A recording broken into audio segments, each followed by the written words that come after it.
آج ہم قیادت اور فیصلہ سازی پر ایک بہت ہی دلچسپ اور پرانی کہانی کا جائزہ لینے والے ہیں۔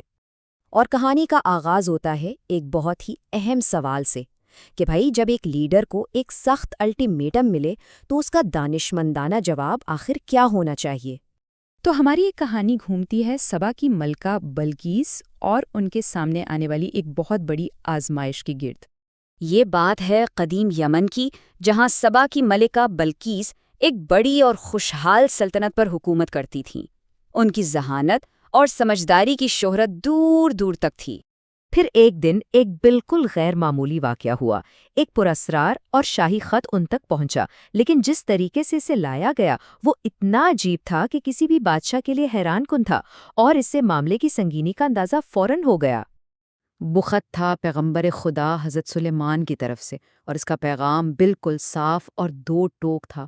سمجھے ایک طرح کا الٹیمیٹم تھا، یا تو اطاعت قبول کر لیں یا پھر ایک بڑے ٹکراؤ کے لیے تیار ہو جائیں۔ یہ ملکہ کے لیے ایک بہت بڑا فیصلہ کن لمحہ تھا۔ اب اس الٹیمیٹم کے جواب میں ملکہ نے جو راستہ اختیار کیا وہ لیڈرشپ کی ایک ایسی حکمت عملی کو ظاہر کرتا ہے جو کبھی پرانی نہیں ہوتی، یعنی مشاورت کی طاقت۔ ملکہ بلقیس نے فوراً کوئی حکم دینے کے بجائے اپنے تمام سرداروں اور مشیروں کو اکٹھا کیا۔ انہوں نے کہا، اے سرداروں، اس معاملے میں مجھے مشورہ دو۔ میں کوئی بھی بڑا فیصلہ تب تک نہیں کرتی جب تک تم سب موجود نہ ہو اور اپنی رائے نہ دے دو۔ یہ لیڈرشپ کی بصیرت کی کیا ہی شاندار مثال ہے۔ ملکہ کا یہ طریقہ دراصل مشورے کے اصول کو دکھاتا ہے۔ یہ باہمی مشاورت کا ایک بنیادی اسلامی اصول ہے، جس کے مطابق ایک لیڈر کوئی بھی اہم فیصلہ کرنے سے پہلے اپنی کونسل سے صلاح لیتا ہے۔ اب اس مشاورت میں دو بالکل الگ الگ سوچ سامنے آئیں۔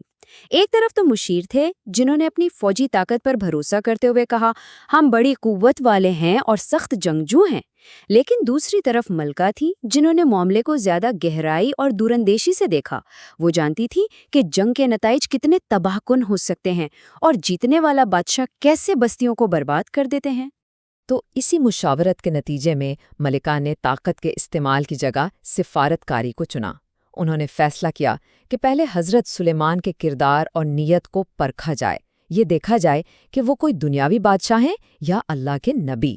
اور اسی مقصد کے لیے انہوں نے ایک قیمتی تحفہ بھیجنے کا ارادہ کیا۔ تو یہ قصہ صرف ایک تاریخی واقعہ نہیں ہے، بلکہ یہ کامیابی کے ایک ایسے اصول کی طرف اشارہ کرتا ہے جو ہر دور میں کارآمد ہے۔ مشورے کی یہ اہمیت اسلامی تعلیمات میں بہت گہری ہے۔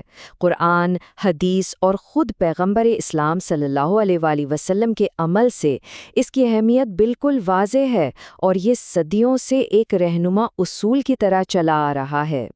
ایک مشہور حدیث اس اصول کی حکمت کو بہت خوبصورتی سے بتاتی ہے کہ جو شخص مشورہ کرتا ہے وہ کبھی پشیمان نہیں ہوتا۔ یہ ایک سادہ سا جملہ ہے، لیکن اس میں فیصلہ سازی کی غلطیوں سے بچنے کا ایک بہت گہرا سبق ہے۔ تو یہ مشورے کا عمل آخر ہوتا کیسے ہے؟ اس کے کچھ واضح مراحل ہیں۔ پہلا قدم، سب کی رائے اکٹھی کرنا۔ دوسرا، مسئلے کے ہر پہلو پر گہرائی سے سوچنا۔ تیسرا، ان تمام آراؤں کی روشنی میں لیڈر کا ایک پکا اور حتمی فیصلہ کرنا۔ اور چوتھا، نتیجہ اللہ پر چھوڑتے ہوئے اس فیصلے پر عمل درآمد کرنا۔ یہاں اہم بات یہ ہے کہ مشورے کے بعد بھی آخری فیصلہ کرنے کا اختیار لیڈر کے پاس ہی رہتا ہے۔ اب سوال یہ ہے کہ اس پرانے اصول کا آج کے جدید دور سے کیا تعلق ہے؟ چلیں دیکھتے ہیں۔ ملکہ بلقیس کی کہانی کا جو انجام ہوا وہ ان کی حکمت کا ثبوت ہے۔ مشاورت سے پیدا ہونے والی اسی دانائی نے نہ صرف ان کی سلطنت کو تباہی سے بچایا، بلکہ ایک پرامن حل کی طرف بھی لے گئی، اور آخرکار وہ ایک اعلیٰ حقیقت کے سامنے جھک گئیں اور ایمان لے آئیں۔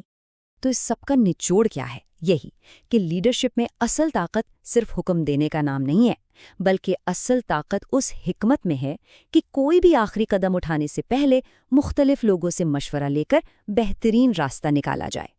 اور آخر میں ایک سوال جس پر سوچنا چاہیے، آج کے اس دور میں جہاں ہر چیز فوری طور پر ہوتی ہے اور فیصلے بھی تیزی سے کرنے کا دباؤ ہوتا ہے، وہاں صبر کے ساتھ ایک دوسرے سے مشورہ کرنے کی کیا اہمیت رہ جاتی ہے؟